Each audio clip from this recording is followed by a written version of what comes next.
East south east తూర్పు ఆగ్నేయం ఇది డీప్ థింకింగ్ జోన్. ఇక్కడ వాల్ క్లాక్, వాచెస్ లాంటివి లేకపోవడమే కరెక్ట్.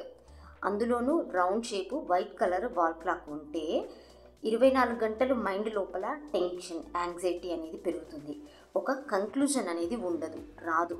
దానివల్ల నష్టపోవడం జరుగుతుంది. ప్రతి చిన్న విషయానికి కోపం, చిరాకు పెరుగుతుంది. దానితో డిప్రెషన్లోకి కూడా వెళ్తారు.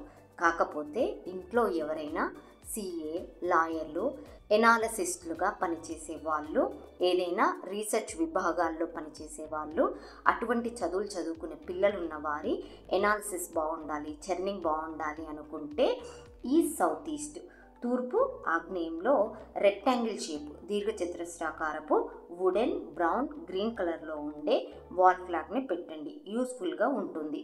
అలా కాకుండా నార్మల్గా ఉండేవారి ఇంట్లో ఈస్ట్ సౌత్ ఈస్ట్ జోన్లో తూర్పు ఆగ్నేయంలో వాల్ క్లాక్, వాచెస్ లాంటివి ఉంటే ఇబ్బందులను ఇస్తుంది. కాబట్టి అవాయిడ్ చేయండి. అలాగే ఆగిపోయిన, పాడైపోయిన, పగిలిపోయిన వాల్ క్లాక్స్, వాచెస్ లాంటివి కానివ్వండి, అస్సలు ఈ జోన్లో ఉండకూడదు. ఉంటే వెంటనే తీసేయండి.